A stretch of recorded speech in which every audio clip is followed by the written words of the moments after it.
The file had been buried for decades, locked away deep in the archives of the former KGB, classified under layers of bureaucratic silence and Cold War paranoia. It wasn't about Cuba, it wasn't about Berlin, it was something else, something darker. In 1990, after the fall of the Berlin Wall and the beginning of Glasnost, a small team of Soviet archivists began sorting through what was left of the empire's most secret records. And inside a decaying, dust-covered folder stamped Top Secret, Eyes Only, they found it Operation Ryan. It wasn't a weapons plan, it wasn't a battle order, it was worse. It was a system and obsession, a global Soviet surveillance operation launched in the early 1980s with a single paranoid goal: detect the first signs of an American nuclear first strike. No matter how small, no matter how unlikely. The Kremlin had convinced itself that the Americans were preparing to launch, and this belief, fueled by Ronald Reagan's aggressive rhetoric, military exercises, and the deployment of new intermediate-range missiles in Europe, sent the USSR into a state of silent emergency. They weren't waiting for proof. They were waiting for confirmation of what they already believed to be true, and in November 1983, they got it, or so they thought.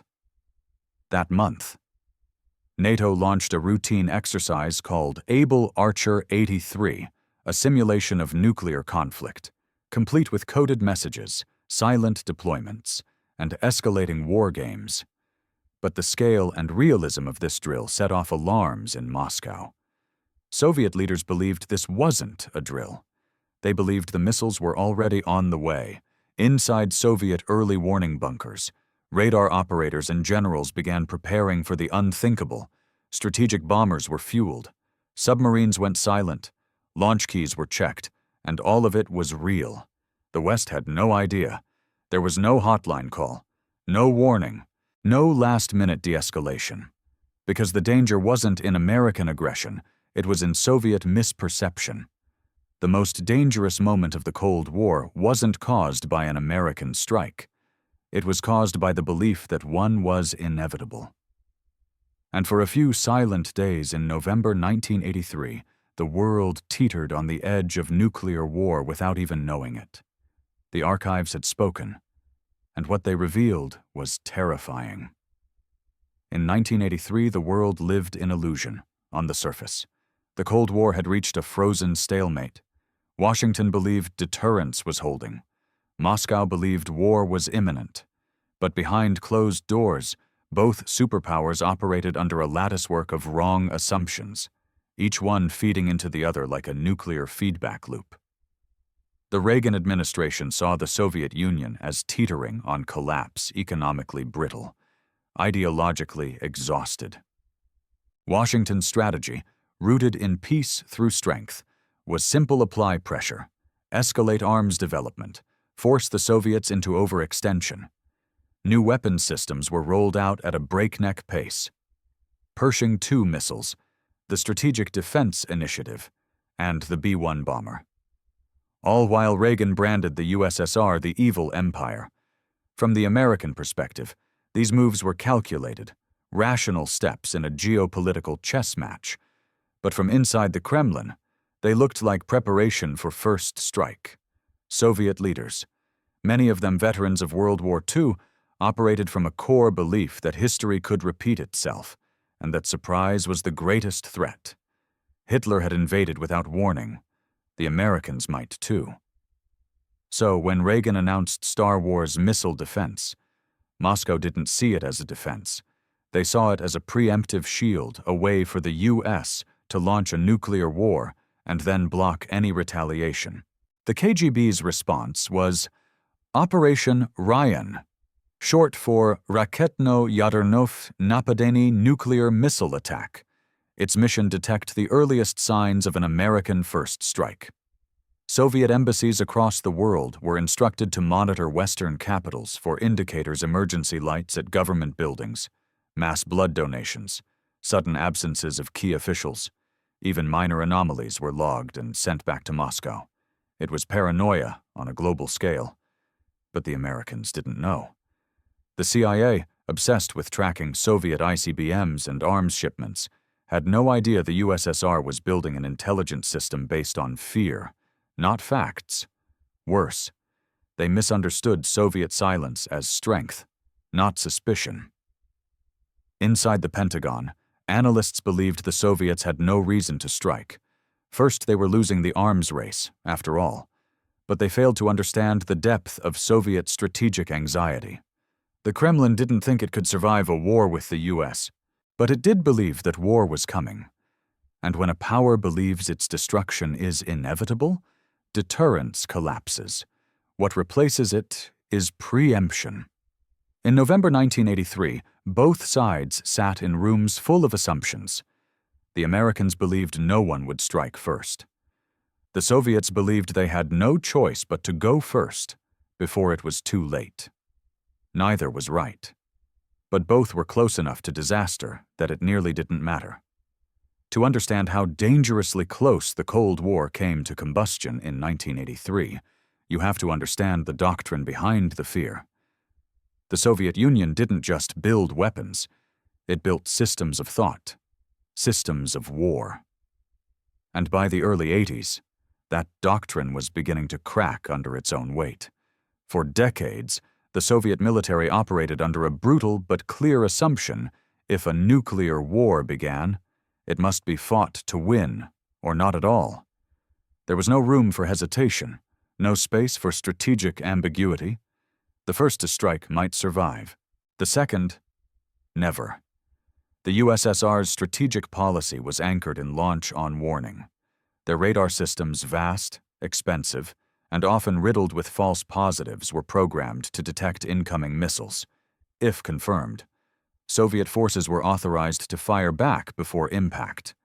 In other words, they'd launch retaliatory missiles not when American warheads hit Soviet soil, but when they thought American missiles had been fired. This wasn't a policy of calm judgment. It was a policy of institutionalized panic.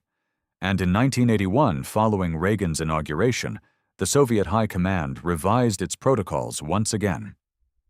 New warfighting guidelines assumed that the Americans would use deception, covert mobilization, disguised exercises, limited strikes to cripple Soviet command before Moscow could respond. The solution: anticipate the unanticipatable.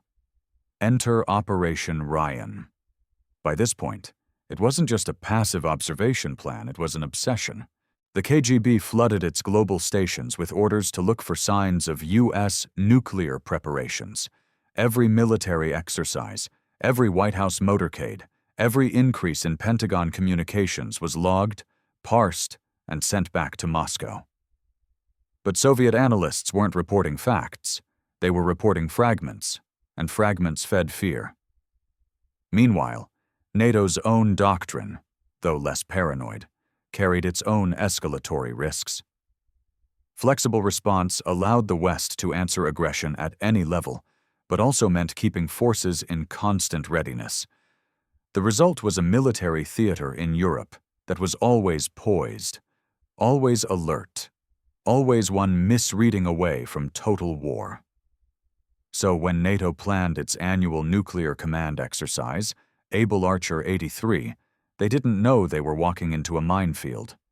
The exercise was meant to simulate nuclear escalation from DEFCON 5 to DEFCON 1, complete with encrypted communications, warhead transfers, and mock authorization codes. To Washington, it was routine. To Moscow, it was confirmation. Their doctrine didn't allow room for doubt. Their procedures didn't tolerate delay. And their assumptions told them war had already begun. What no one realized on either side was that nuclear doctrine had decoupled from reality. It wasn't responding to facts anymore. It was responding to fear. And fear, in November 1983, was about to activate systems designed for the end of the world. At exactly 0700 hours on November 7, 1983, NATO's Able Archer exercise entered its final phase. What had begun as a standard war game, one of dozens held each year, now simulated the unthinkable nuclear escalation. Commanders in bunkers across Western Europe began transmitting launch authorizations. U.S. nuclear-capable aircraft were loaded with dummy warheads. And for the first time, NATO introduced real-time encrypted communications and silent movement orders, mimicking the exact procedures that would be used in an actual nuclear strike. From Brussels to Ramstein to Washington, it was a simulation. From Moscow, it looked like war had already begun. Soviet intelligence officers in Western capitals reported anomalies, unusual levels of security around NATO headquarters, an uptick in encrypted military traffic, aircraft on alert. KGB operatives, following Operation Ryan instructions, reported each observation in real time. Their findings, thin on detail but rich in implication, flooded Moscow's situation room. But there was one critical missing detail: context. None of the Soviet analysts reporting from London, Bonn, or Washington had full visibility. They saw fragments: a convoy here, a high-level meeting there, an uptick in radio silence. But to General Staff, it painted one picture: the Americans were preparing a decapitation strike. Inside Soviet command bunkers, levels were raised to full nuclear readiness. Strategic bombers were fueled and dispersed. Nuclear submarines went radio silent and repositioned. For the first time since the Cuban Missile Crisis, the USSR braced for first strike, and no one in the West had any idea. The KGB's elite radio interception units, listening to NATO communications from deep within East Germany, reported that the simulation matched all known Western launch protocols. Every move aligned with pre-strike behavior. Soviet missile forces in the Western USSR were placed on alert, and in Poland and East Germany, Warsaw Pact units received orders for battlefield readiness. This was not a drill for Moscow. This was confirmation of the scenario they feared most. Then came the moment that should have triggered global alarm. At 0930 hours, the Able Archer exercise simulated the release of nuclear weapons. Dummy codes were transmitted. Simulated orders were issued. The command chain moved as if the West had chosen to launch. Had the Soviets followed their doctrine to the letter, they could have launched a full retaliatory strike based on those signals alone. Tens of millions could have died in response to a war that wasn't happening. But something stopped them. Historians still debate what it was: confusion, internal dissent, or sheer disbelief. Some Soviet commanders may have balked at the lack of physical missile launches. Others may have doubted the fragmentary nature of their intelligence. But the point is, chilling only hesitation prevented apocalypse. Able Archer ended 3 days later, uneventfully. But inside the Kremlin, the silence was radioactive. Because for those few days, the impossible had happened. NATO had unknowingly triggered the Soviet launch protocol, and it hadn't been stopped by deterrence. It had been stopped by something far more fragile: human uncertainty. When the Able Archer exercise concluded without a single warhead launched, no missiles fired, and no American broadcasts announcing war, the Soviet Politburo didn't breathe a sigh of relief. They panicked even more. In the warped logic of Soviet intelligence, the absence of war wasn't proof that they were wrong. It was proof that they were right, but had been spared only by seconds. The system, they believed, had worked. Operation Ryan had done its job. The U.S. had been preparing for a nuclear first strike and had backed down only when Soviet forces reached full alert. The crisis wasn't over. It had been temporarily postponed. The KGB's initial after-action reports confirmed this worldview. One memo, later declassified, concluded: the recent NATO exercise was a direct simulation of nuclear conflict under the guise of training. This confirms earlier assessments of U.S. aggressive intentions. There was no introspection, no consideration that perhaps their assumptions had been wrong. Because in the Soviet system, doctrine didn't fail. People failed the doctrine. So rather than dialing down, the Kremlin doubled down. Military leaders pushed for faster launch authorization chains. Satellite surveillance programs were accelerated, new command bunkers were approved for deeper reinforcement, and within the KGB, counterintelligence efforts ramped up to purge anyone suspected of Western infiltration, not because anyone had actually betrayed the Soviet Union, but because someone must have, if NATO hadn't launched when they should have. The most chilling outcome came in the Politburo's internal conclusion that the next such deception might not end peacefully. Next time, they vowed, the USSR must be ready to launch first. Moscow refused to accept what had actually happened, that its entire warning system had been compromised not by American weapons, but by its own paranoia. The CIA, for its part, remained largely in the dark. It wasn't until 1984 that double agent Oleg Gordievsky, a KGB officer secretly working for British intelligence, delivered the truth the Soviets had believed Able Archer was the beginning of a real war. When this intelligence reached the White House, the reaction was disbelief. Reagan, reportedly shaken, wrote in his diary, "I feel the Soviets are so paranoid about a preemptive attack we could accidentally trigger one." It was the first time American leadership truly realized how fragile the balance had become. But in Moscow, no such reflection occurred. The archives show no formal review of the crisis, no admission of overreaction, only silence and a steady stream of internal memoranda reinforcing the belief that NATO's drills were masks for future war. In a system built on fear, doubt was more dangerous than missiles. And in the days after Able Archer, the Soviets chose fear, which meant the next crisis would begin from an even darker place, a leadership convinced it had survived Armageddon once and ready to strike first if the lights ever flashed again. In the months following Able Archer, Soviet analysts met behind locked doors to determine what had nearly happened and how to prepare for it again. But instead of investigating flaws in their doctrine or acknowledging their own overreaction, they latched onto a theory that would haunt global security for years. The West was practicing nuclear deception. This became the core belief. NATO, they concluded, had used the exercise not as a simulation, but as a test run for a future first strike. The realism of Able Archer, the secure communications, the heightened alerts. The precise simulation of nuclear command transfer wasn't seen as coincidence.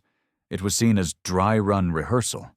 The Soviets theorized that Washington's ultimate plan was a decapitating first strike, a fast, coordinated attack designed to eliminate Soviet command and control before a full retaliatory response could be launched.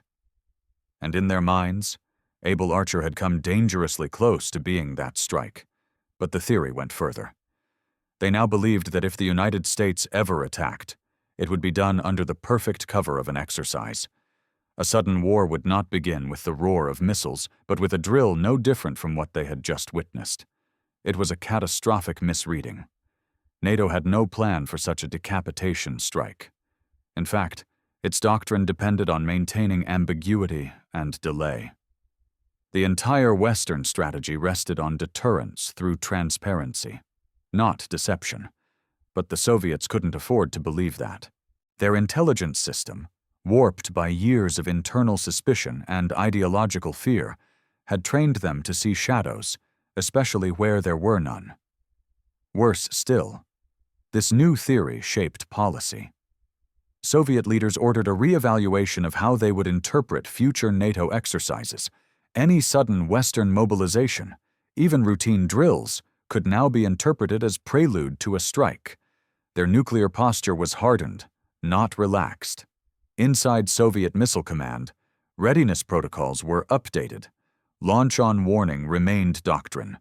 But now with faster triggers and less human intervention, the system was being rewired to eliminate hesitation, exactly the factor that had accidentally prevented war in 1983. From a distance, this shift looked like strength. Soviet defenses became more rigid, more disciplined, more impenetrable. But under the surface, it was the opposite. Their systems were becoming more brittle. There was no space for error, no capacity for ambiguity. The room for human judgment, the thing that had saved the world, was being engineered out of existence. The Americans, still unaware of the full scale of the Soviet reaction, saw the hardening of Soviet posture as aggression. They responded with their own ramp-up new missiles, more exercises, more pressure. Each side mistook the other's fear for provocation. This was the core tragedy of the Cold War, not miscommunication, but mutual hallucination. The Soviets believed they had narrowly survived an American first strike masked as a drill. The Americans believed the Soviets were preparing to strike because they were losing the Cold War. Both were wrong, but both were armed. As the Soviets tried to explain why they had nearly gone to war, a second theory began to emerge, one even more dangerous than the first. They concluded that Western democracy itself was the deception. If NATO had nearly launched a nuclear strike under the guise of a drill, the logic went, then everything about the West, its elections, its transparency, its diplomacy could be nothing more than a mask for aggression. The United States wasn't led by an unpredictable president or shifting public opinion. It was a monolithic war machine hiding behind the illusion of openness. This belief was fed by internal paranoia. Soviet leaders, trained in the dark arts of disinformation, couldn't conceive of a system that wasn't constantly lying.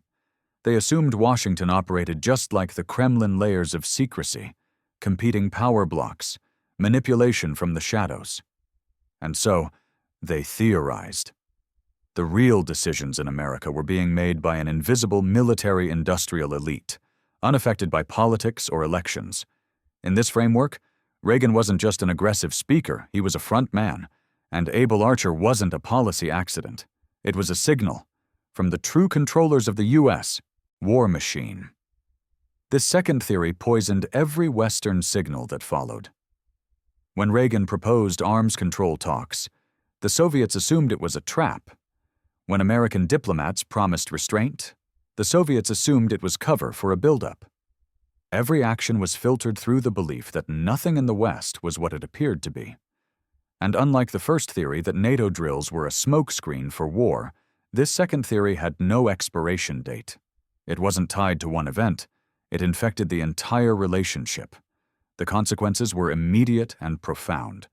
KGB stations overseas stopped trusting Western press entirely, labeling all media as potential psychological operations.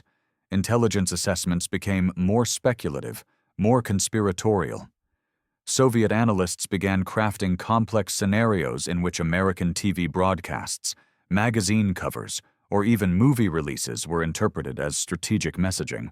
In Washington, policymakers noticed. The Soviets had become harder to read, less responsive, more erratic, and increasingly convinced that every message from the West carried a hidden code. Diplomacy ground to a halt. Arms control negotiations froze. Mutual suspicion escalated. The second wrong theory had done its job. It ensured that the next time the world teetered near nuclear war, there would be no hotline call, no negotiation, no shared language of de-escalation, just silence, suspicion, and launch keys waiting to turn. The most dangerous thing about the Cold War wasn't the weapons. It was the belief that truth itself was impossible, that every enemy gesture was a lie, every act of peace a trick, and every human decision had already been written by unseen hands. That belief wasn't strategy. It was madness. And it nearly ended the world. In the Cold War's deadliest near miss, the failure wasn't a broken radar or a missed signal. It was a failure of understanding by both sides. The CIA had no idea how close the Soviet Union came to launching its nuclear arsenal during Abel Archer 83. Despite satellites, surveillance flights, and double agents, American intelligence completely missed the Soviet panic. To Langley, it had been just another NATO exercise. Routine, controlled, harmless. But in Moscow, it had felt like countdown. This was the kind of blind spot that intelligence agencies are built to prevent. And yet, by 1983, the United States had fallen into a deadly assumption that the Soviets knew the West wasn't planning a first strike, that nuclear deterrence had worked, that rational actors were still in control. They were wrong. The CIA's own reports during and after Able Archer show no signs of alarm. Analysts tracking Soviet activity noted the usual intelligence traffic, the usual troop movements. Nothing unusual. But they didn't see the internal Soviet alerts, the elevated readiness of nuclear forces, the preparation of strike aircraft, the sudden radio silence of ballistic missile submarines. Because the Americans weren't watching for fear, they were watching for aggression. They expected indicators of attack, not indicators of panic. And Soviet panic looked like exactly what the CIA would interpret as saber-rattling. By the time British double agent Oleg Gordievsky delivered the truth that the Soviet leadership had genuinely believed a nuclear war was imminent, it was almost a year later. The revelation stunned Washington. President Reagan, briefed on Gordievsky's intelligence, was reportedly shaken. He realized, for the first time, that deterrence wasn't a stable system. It was a gamble. The entire world had nearly burned not because someone pushed a button, but because someone thought the other side was about to. Reagan's diary entry that week is chilling in its understatement. I feel the Soviets are so paranoid about a preemptive attack, we could accidentally trigger one. But even with this revelation, intelligence agencies struggled to adapt. How do you measure misperception? How do you map paranoia? Soviet intelligence, for its part, failed just as catastrophically. Operation Ryan, designed to detect signs of American nuclear intent, was fatally biased from the start. Its entire architecture was built on a false assumption that the West was preparing for war. Every report from the field was filtered through that lens. Facts were bent. Doubt was erased. The data said what Moscow wanted it to say. And worst of all, no one questioned it. Internal Soviet dissent was silenced. Analysts who raised concerns were demoted or ignored. In a system where the leadership believed it already knew the truth, intelligence became a performance, not an investigation. And that performance nearly ended the world. So both superpowers, armed with thousands of warheads, oceans of spies, and billions in surveillance technology, completely misread each other. They didn't fail to see. They failed to understand. It was the most dangerous kind of blindness, not ignorance, but certainty. To the Soviet Union, the United States appeared to be a nation of contradictions, aggressive rhetoric paired with diplomatic overtures, massive military budgets alongside democratic debates, and a president who could crack a joke one moment and authorize weapons tests the next. They assumed this meant deception. But the truth was far more complex and far more dangerous. The true American system during the early 1980s was not a monolithic war machine. It was a fragmented, semi-chaotic democracy, where nuclear command lay at the intersection of politics, bureaucracy, and doctrine. And its greatest strength, its openness, was precisely what made it so difficult for adversaries to predict. Soviet analysts believed Washington operated with singular clarity and centralization. In fact, the Reagan administration was a swirling storm of advisors, competing departments, and ideological infighting. Reagan himself had campaigned on rebuilding American military power, but he was no warmonger. His speeches were fiery. Yes, but his diaries and internal memoranda revealed something else, a deep, personal fear of nuclear war. After the Able Archer scare, Reagan quietly shifted his posture. He began pushing for direct talks with Soviet leadership. He urged his staff to reconsider assumptions about Soviet intentions, and behind closed doors, he spoke of nuclear war not as strategy, but as suicide. The system he presided over was far from seamless. The U.S. had multiple nuclear control centers, overlapping communication systems, and a launch protocol that depended on rapid decision-making from a small circle of humans under extraordinary pressure. The doctrine of mutually assured destruction. Maybe depended on speed, but the American system relied on human judgment as its final gate. That judgment had flaws. Yes, but it also had fail-safes.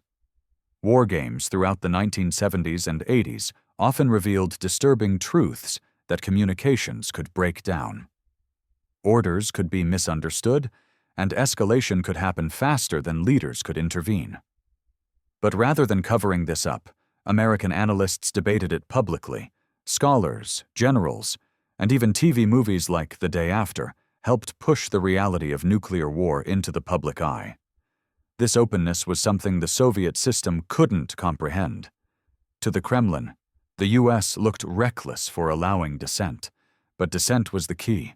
It was voices like George Kennan, Daniel Ellsberg, and countless journalists who helped push back against dangerous assumptions. It was public pressure, not secrecy, that drove Reagan to eventually sign the INF Treaty with Gorbachev. Meanwhile, American intelligence analysts, belatedly shaken by the revelations from Oleg Gordievsky, began to revise their understanding of Soviet behavior. They realized that the USSR didn't see the world in shades of gray. It saw patterns, enemies, and inevitabilities. So, the true American system was neither a paper tiger nor a cunning aggressor.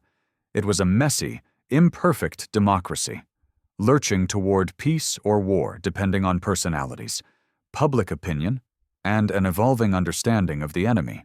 Ironically, it was this very chaos, the lack of centralized rigidity, that may have saved the world. Had the U.S. been the machine the Soviets believed it was, Able Archer might have been the trigger. But in truth, the American system couldn't have launched a war in 5 minutes, not because it wasn't ready, but because too many people would have said no. Too many people had said no. That was the reality. And that was the mystery the Soviets never solved. By the mid-1980s, something began to rot at the core of Soviet military doctrine. For decades, they had built their empire on the belief that the West could be predicted, outmaneuvered, and, if necessary, destroyed. But after the Able Archer incident and the silent unraveling it triggered, the Soviet leadership found itself locked in a new kind of war, a humiliation battle. Not one of tanks or missiles, but of credibility, confusion, and control. The more they tried to assert dominance, the more their weaknesses were exposed. Every NATO drill now triggered internal panic. Every diplomatic outreach from the West was viewed with suspicion. In public, Soviet leaders like Andropov and later Chernenko postured with strength. In private, they were terrified. Their own intelligence network, once feared across the world, was feeding them recycled paranoia. Operation Ryan continued to flag false threats. And inside the Kremlin, a silent realization took hold. They no longer understood their enemy. Worse, they no longer understood themselves. The humiliation deepened when Reagan proposed sweeping arms reductions. To the Soviets, this was an impossible bluff. Why would a nation spending billions on nuclear modernization suddenly seek peace? They assumed it was disinformation, a trap to lower Soviet guard before the final blow. But when the U.S. followed through, signing real treaties and cutting real stockpiles, it shattered Soviet assumptions. They had bet everything on a worldview that required the U.S. to be deceptive and war-hungry. When reality failed to cooperate, it left them exposed, inside the military-industrial complex.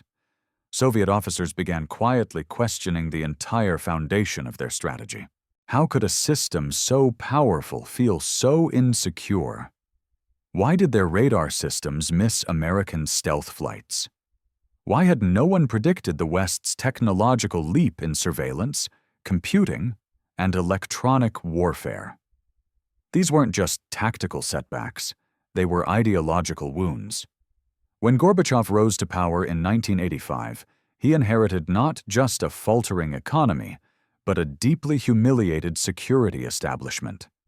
His calls for glasnost openness and perestroika restructuring weren't just political slogans. They were desperate attempts to repair a system that had been cracked wide open by its own fear.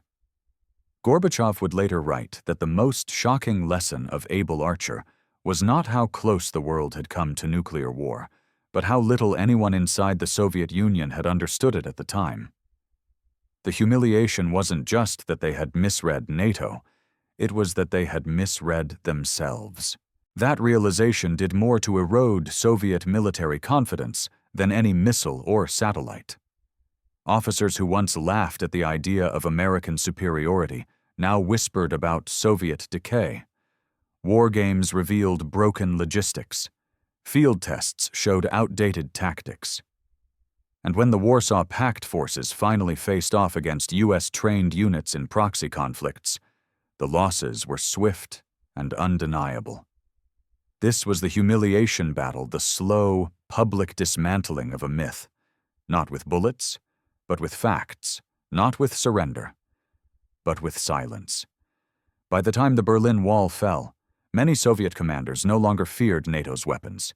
They feared NATO's understanding of psychology, of deterrence, of how to win a war without firing a shot. That fear had begun in 1983 when they panicked at shadows.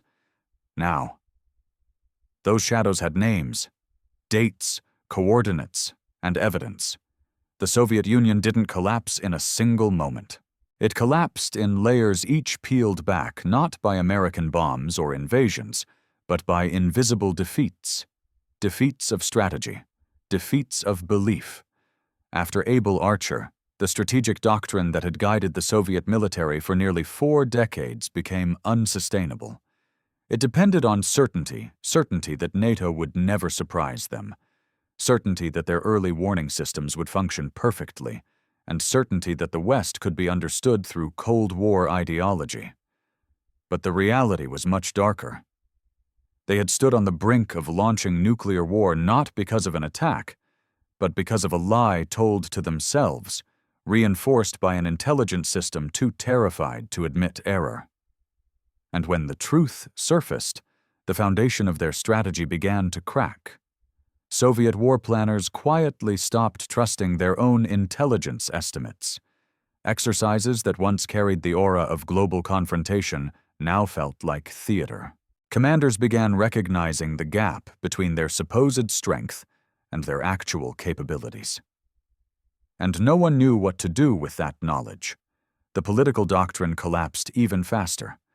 Marxist-Leninist ideology had promised a world where capitalist empires would devour themselves and where the Soviet Union, guided by historical inevitability, would prevail. But the events of the early 1980s proved otherwise. It was the West, not the East, that had adapted, modernized, and remained flexible in the face of global change. Reagan's America wasn't fading, it was accelerating. Western economies outpaced the Soviet bloc. Western technology rendered entire branches of Soviet defense obsolete. And perhaps most dangerously, Western information films, broadcasts, intercepted communications began leaking into Soviet consciousness. They didn't just lose a military advantage, they lost the ability to control the narrative. Gorbachev's reforms were born of this collapse. Glasnost wasn't just transparency. It was the admission that the old system could no longer function without self-delusion. Perestroika wasn't just restructuring, it was a last-ditch effort to survive long enough to avoid implosion. But it was too late. The credibility of the Soviet state had eroded from the inside. Officers stopped believing the party, citizens stopped believing the news, and younger Soviet commanders began looking to the West not for enemies, but for answers. The Cold War wasn't won with a bullet or a bomb. It was won when the other side looked into its own systems, its doctrines, its radars, its assumptions, and saw only ghosts. Ghosts of wars they feared, ghosts of enemies they didn't understand, ghosts of power they no longer had. In that silence, after Able Archer, the strategic machine of the USSR slowed, not out of mercy, but out of exhaustion. The Cold War's most dangerous moment had revealed the truth. The Soviet Union's greatest threat wasn't NATO. It was its own reflection. Today, in a quiet museum near Moscow, behind glass and beneath dust, sits a decommissioned terminal once connected to the Soviet nuclear command network. Its screen is dark, its cables are cut, but the weight it carries is still unbearable, because in 1983, that screen could have ended the world. The Cold War didn't erupt in fire, it collapsed in silence. Not from a missile launch, but from a realization that even the most rigid empires are held together by perception. And when that perception breaks, when fear becomes indistinguishable from reality systems, fracture. Able Archer 83 was supposed to be an exercise. Instead, it became a mirror, a glimpse into how easily assumptions, ideology, and technical error could spiral into extinction. The Soviet Union, built on the idea of control, nearly triggered the ultimate chaos because it had forgotten how to question its own certainty. And yet, one man in a Soviet bunker chose not to believe the system. One double agent chose to tell the truth. One president chose to fear peace less than war. These human decisions, uncoded, unplanned, and fragile, are what saved us. But the ghost remains.